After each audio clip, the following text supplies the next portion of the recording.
미국 남부 역대급 폭설이 내리고 있습니다. 갑작스러운 폭설에 당황하는 미국인들인데요. 한국인 남성이 나타나 제설 작업을 하자 모두들 박수를 치며 감탄하고 있습니다. 무슨 사연인지 시작하겠습니다. 안녕하세요. 저는 로버트 허드슨입니다. 휴스턴에서 변호사로 일하고 있죠. 오늘은 제 이야기를 들려드리려고 합니다. 특히 제 사위에 관한 이야기입니다. 1992년 1월 휴스턴의 성 루크 병원 앞 벤치에 멍하니 앉아있던 그날이 아직도 생생합니다. 텍사스의 겨울치고는 유난히 추웠던 그날, 방금 전까지만 해도 제 인생의 가장 행복한 순간이 될 거라 믿었던 날이 최악의 날이 되어버렸죠. 진통이 시작되고 8시간 만에 나탈리가 태어났지만 제 아내 캐서린은 과다출혈로 눈을 감았습니다. 캐서린은 라이스 대학교의 법대 교수였습니다. 우리는 그곳에서 처음 만났죠. 제가 졸업 논문 지도를 받으러 갔을 때 그녀는 갓 부임한 젊은 교수였습니다. 논문 주제를 정하는 데만 3달이 걸렸어요. 사실 주제는 첫날 정해졌지만 저는 일부러 시간을 끌었거든요. 그녀와 이야기를 나누고 싶어서요. 그렇게 시작된 우리의 사랑은 4년 만에 결혼으로 이어졌습니다. 처음 임신 소식을 들었을 때 캐서린이 얼마나 기뻐했는지 모릅니다. 아기 방을 꾸미고 태교 음악을 틀어놓고 책을 읽어주곤 했죠. 하지만 그 행복도 잠시였습니다. 법정에서 수많은 논리와 감정으로 배심원들을 설득해온 변호사였지만 그날 밤 갓 태어난 나탈리를 품에 안고는 아무 말도 할 수 없었습니다. 그저 작은 숨소리를 내며 잠든 나탈리의 얼굴을 바라보았죠. 캐서린을 닮은 도톰한 입술, 저를 닮은 곧은 코, 그리고 아직은 누구를 닮았는지 알 수 없는 작은 눈까지. 휴스턴에서 제법 알려진 변호사 사무실을 운영하면서 홀로 아이를 키우는 건 쉽지 않았습니다. 다행히 캐서린의 언니 메리가 근처에 살았고 그녀의 도움으로 나탈리는 건강하게 자랐죠. 매일 아침 나탈리를 데이케어에 데려다주고 저녁에는 어떻게든 시간을 내어 직접 데리러 갔습니다. 법정 일정이 있는 날이면 메리가 나탈리를 돌봐주었죠. 주말이면 우리는 험원 공원으로 나들이를 갔습니다. 나탈리는 특히 동물원을 좋아했어요. 코끼리가 물을 뿜어내는 걸 보며 까르르 웃던 모습이 아직도 눈에 선합니다. 밤에는 그날 본 동물들에 대해 그림책을 읽어주곤 했죠. 나탈리는 항상 마지막 페이지에서 잠들었고 저는 그런 딸을 품에 안고 캐서린의 사진을 바라보며 긴 한숨을 내쉬곤 했습니다. 시간이 흐를수록 나탈리는 더욱 캐서린을 닮아갔어요. 특히 책을 읽을 때의 진지한 표정은 캐서린과 똑같았습니다.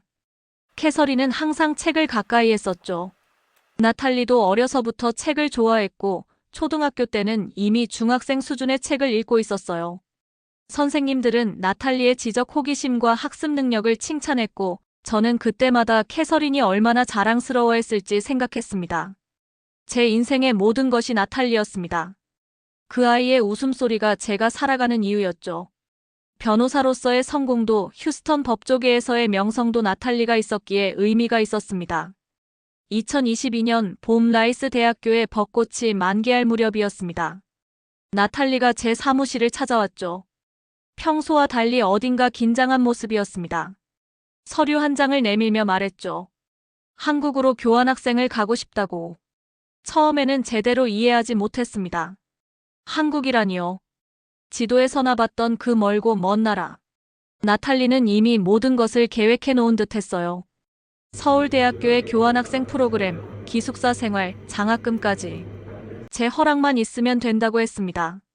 솔직히 말씀드리면 처음으로 딸의 선택을 막고 싶었습니다. 뉴욕이나 보스턴도 아닌 지구 반대편이라니요.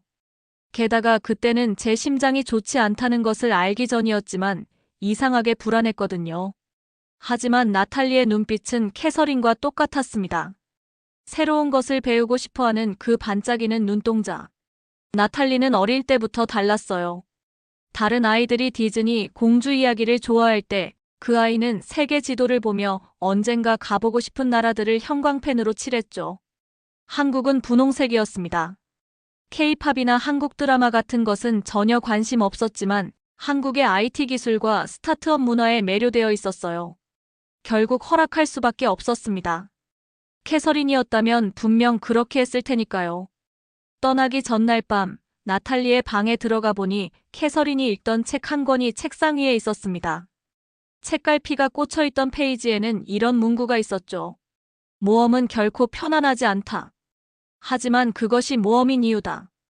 2022년 8월 인천공항에 도착했다는 나탈리의 메시지를 받았습니다. 처음으로 딸과 태평양을 사이에 두게 된 순간이었죠.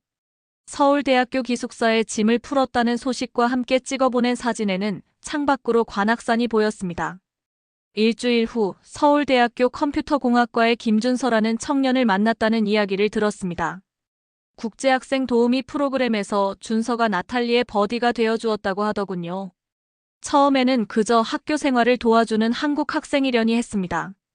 하지만 나탈리의 메시지에서 그의 이름이 자주 등장하기 시작했고 화상통화를 할 때면 그에 대한 이야기가 끝없이 이어졌죠. 사실 걱정이 되었습니다. 하지만 준서의 이야기를 들을 때마다 나탈리의 목소리에서 행복이 묻어나왔어요. 그리고 어느 날 나탈리가 보내온 사진 한 장. 남산타워를 배경으로 찍은 사진 속에서 준서와 나탈리는 마치 오랫동안 알고 지낸 것처럼 자연스러워 보였습니다. 2023년 봄, 나탈리로부터 전화가 왔습니다. 준서와 결혼하고 싶다고 했죠. 순간 머리가 하얘졌습니다. 당장 한국행 비행기를 예약했어요. 아직 대학생인 딸이 결혼을 한다니, 더구나 한국에서 산다니. 처음으로 아버지로서 강하게 반대했습니다. 서울에 도착해서 준서를 만났습니다. 예의 바르고 성실해 보이는 청년이었지만 제 마음속에는 불안함이 가득했죠. 그래서 며칠 동안 준서의 가족들을 만나고 그의 직장도 찾아가 보고 모든 걸 꼼꼼히 살펴봤습니다. 변호사의 습관이라고나 할까요?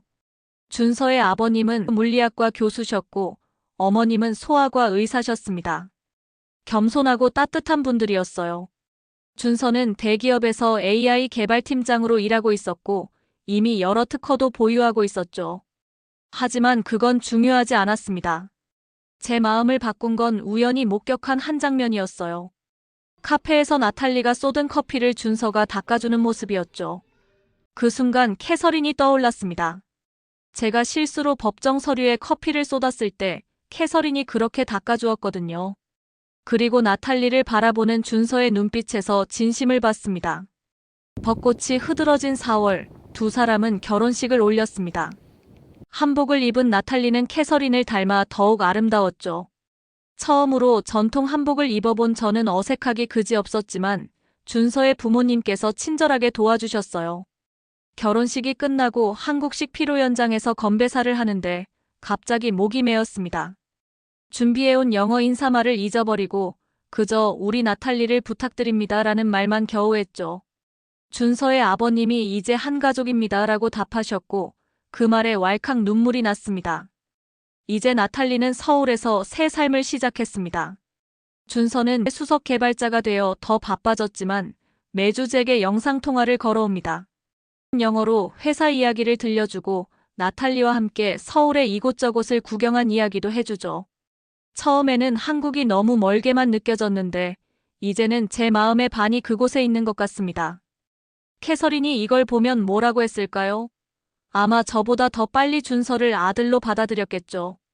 2024년 평소와 다름없이 법정에 섰다가 갑자기 가슴이 답답해졌습니다. 변론 도중 식은땀이 났고 다리에 힘이 풀렸죠. 30년 넘게 해온 변론을 중단하고 앉아야 했습니다. 재판장님께서는 바로 휴정을 선언하셨고 동료 변호사가 구급차를 불렀습니다. 메모리얼 허먼 병원 응급실에서 첫 검사를 받았을 때만 해도 별일 아닐 거라 생각했습니다. 나이가 들면서 오는 자연스러운 피로련이 했죠. 하지만 심전도 검사 결과를 본 의사의 표정이 심상치 않았습니다. 즉시 정밀 검사를 받았고 심장질환이 상당히 진행됐다는 걸 알게 됐습니다. 주치의는 수술이 필요하다고 했습니다.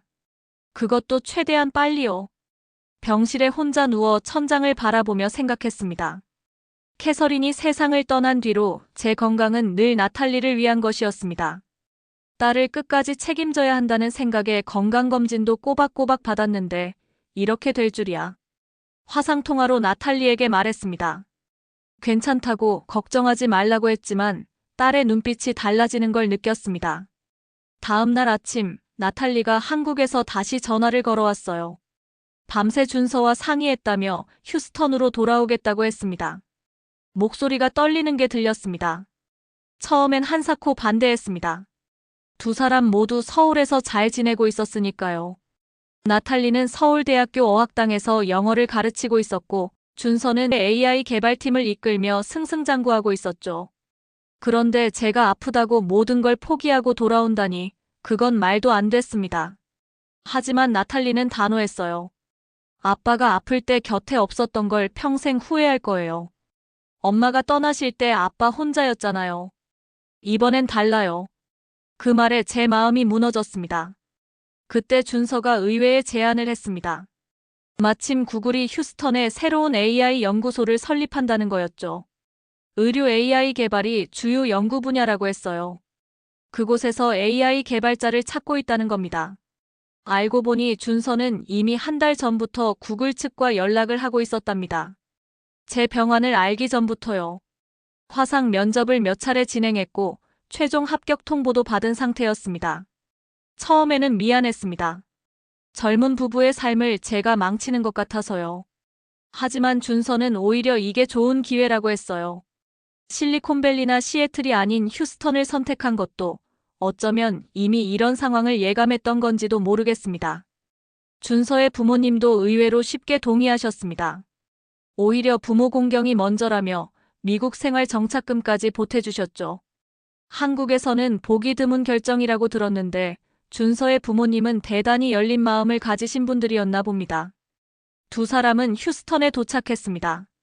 제 집에서 멀지 않은 곳에 새 집을 구했죠.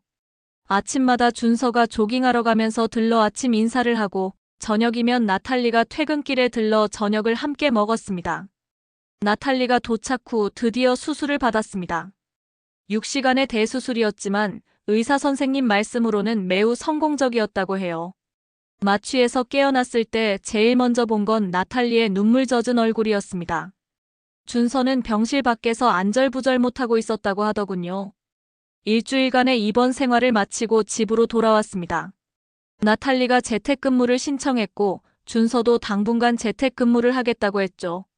아침 저녁으로 약을 챙겨주고 식사도 건강식으로 바꿨습니다. 준서의 어머님이 보내주신 한국 보약도 매일 챙겨주더군요. 그렇게 3주 정도가 지났을까요? 기온이 급격히 떨어지기 시작했습니다. 텍사스 남부에 기록적인 한파가 찾아왔다는 뉴스가 연일 보도됐죠. 창밖을 보니 하얀 눈이 소리 없이 내리고 있었습니다. 휴스턴 사람들에겐 낯선 광경이었지만 저에겐 오히려 다행이었습니다. 이런 날씨 덕분에 아무도 제가 집에만 있는 걸 이상하게 생각하지 않았으니까요. 하지만 곧 그 눈이 우리 가족에게 특별한 추억을 선물해주게 될 줄은 몰랐습니다. 휴스턴의 아침은 평소와 달랐습니다. 창밖을 보니 세상이 하얗게 변해 있었죠. 기상청에서는 전날부터 폭설 경보를 발령했지만 텍사스 사람들은 그 심각성을 실감하지 못했습니다. 저 역시 마찬가지였죠. 수술 후 회복 중이라 거실 소파에 누워 있었는데 밖에서 소란스러운 소리가 들렸습니다. 창가로 가보니 이웃들이 모여 있었어요. 휴스턴 공항이 폐쇄되고 학교들도 문을 닫았다는 소식이 들려왔습니다. 시간당 10cm씩 눈이 쌓인다고 하더군요. 곧 더 심각한 상황이 찾아왔습니다. 전기가 나가기 시작한 거죠.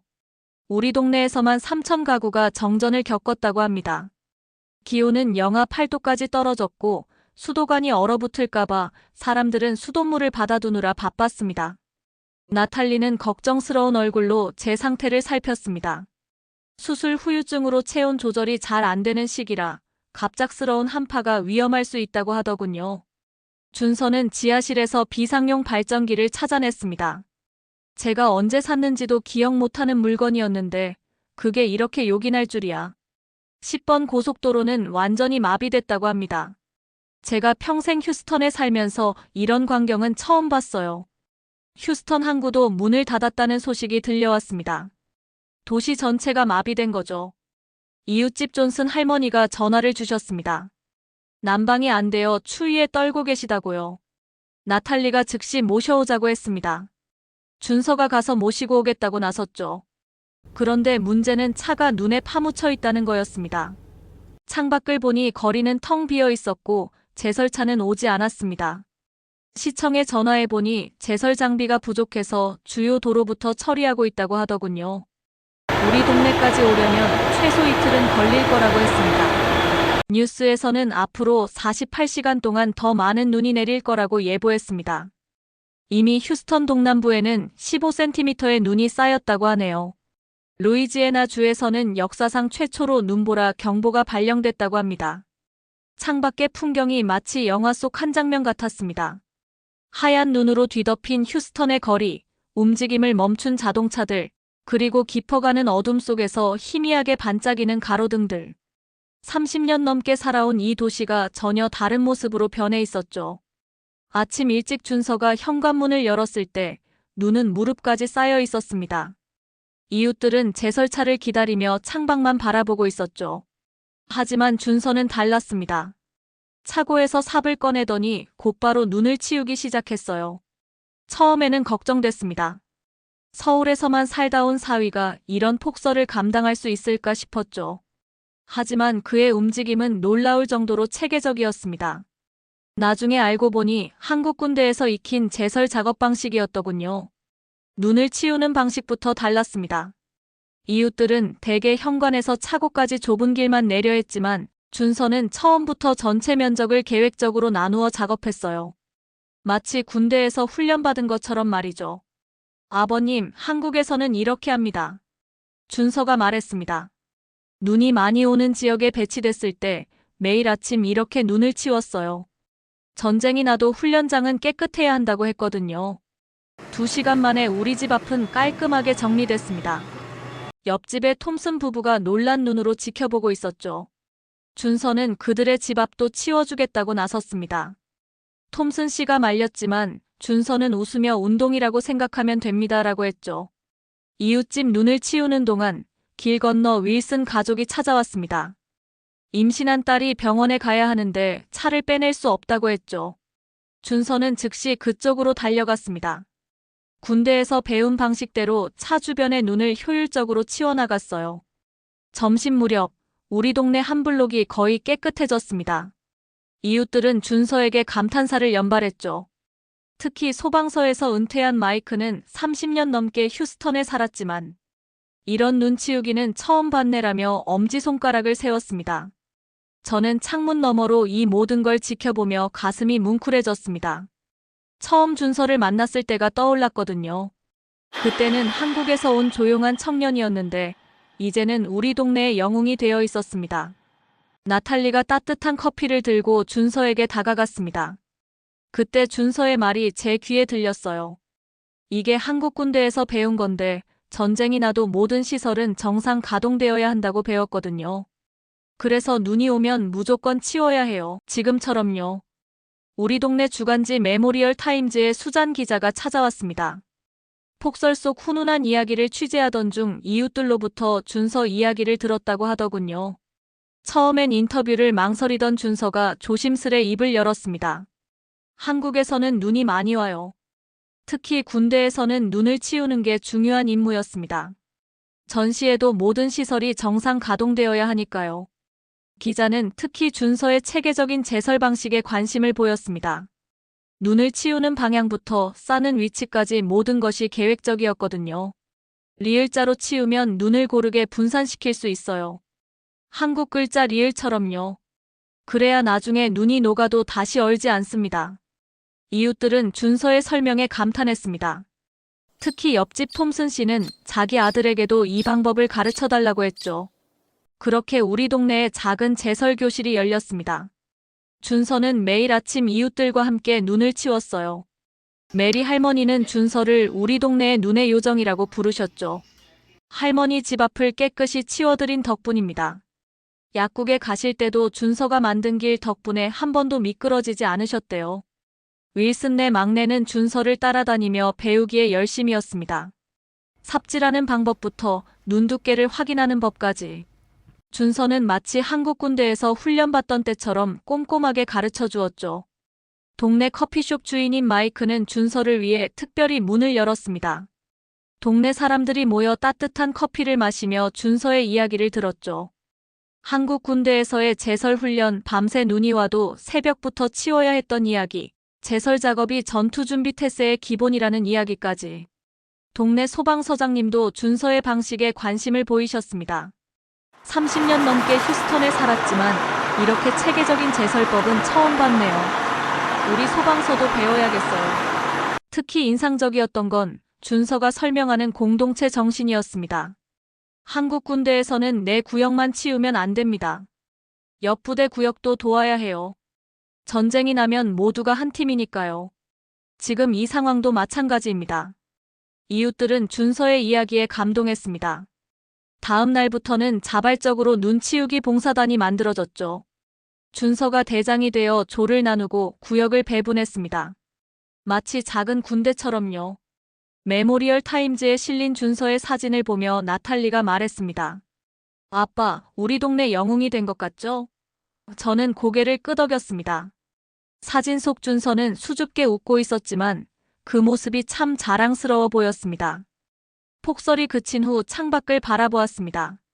하얀 눈 위로 사람들의 발자국이 이어져 있었고 준서가 만든 길을 따라 아이들이 뛰어다니고 있었죠. 수술 후 처음으로 마당에 나가보았습니다. 차가운 공기가 폐부 깊숙이 들어왔습니다. 처음 준서를 만났을 때가 떠올랐습니다. 한국에서 온 조용한 청년, 말수도 적고 수줍어하던 모습이 지금도 생생합니다. 그때는 몰랐습니다. 이 청년이 제 딸을 얼마나 행복하게 해줄지, 그리고 제게도 얼마나 든든한 아들이 되어줄지. 나탈리는 준서를 처음 만난 날 이야기를 들려주었습니다. 서울대학교 도서관에서 우연히 마주쳤다고 하더군요. 비가 많이 오던 날이었는데 준서가 자기 우산을 나탈리에게 건네주었답니다. 그리고는 비를 맞으며 걸어갔다고 해요. 캐서린이 살아있었다면 분명 이렇게 말했을 겁니다. 저 청년이구나 하고. 이번 폭설은 우리 가족에게 특별한 선물이었습니다. 준서의 또 다른 모습을 발견하게 해준 시간이었으니까요. 군 생활에서 배운 책임감과 공동체 정신으로 이웃들을 도우며 묵묵히 자신의 일을 해내는 모습이 참 자랑스러웠습니다. 지난밤 늦게 잠들지 못하고 있을 때였습니다. 준서가 조용히 제 방을 노크했어요. 들어와서는 한국에서 가져온 보약이라며 따뜻한 차를 건넸습니다. 그리고 말했죠. 아버님, 어서 건강해지셔야 손주도 안아주실 수 있습니다. 그 말에 저도 모르게 눈시울이 붉어졌습니다. 캐서린이 떠난 후 나탈리를 혼자 키우면서 늘 불안했거든요. 내가 잘하고 있는 걸까, 이게 최선일까 고민했습니다. 하지만 이제는 알 것 같습니다. 나탈리는 좋은 사람을 만났고 우리 가족은 더욱 단단해졌다는 걸. 눈이 녹기 시작하면서 거리는 조금씩 일상을 되찾아갔습니다. 하지만 우리 동네는 조금 달라졌어요. 이웃들이 더 가까워졌고 서로를 더 많이 이해하게 됐죠. 한국의 군대식 제설법이 가져온 작은 기적이었을까요? 오늘 아침 준서가 또 눈을 치우러 나갔습니다. 이번에는 나탈리도 함께 나갔네요. 두 사람이 나란히 서서 눈을 치우는 모습을 보니 마음이 따뜻해집니다. 창가에 걸린 캐서린의 사진이 미소 짓는 것도 같네요.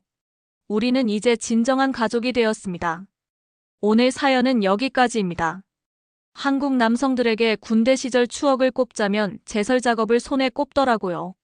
그만큼 고된 시간이었다고 합니다. 하지만 그 힘든 시간 덕에 K제설 작업이 생겨난 거 아닌가 해요.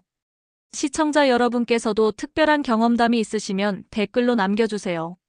오늘 사연이 마음에 드셨다면 좋아요와 구독 부탁드립니다. 새해 복 많이 받으세요. 2025년에도 감동 포착은 더욱 열심히 하겠습니다. 감사합니다.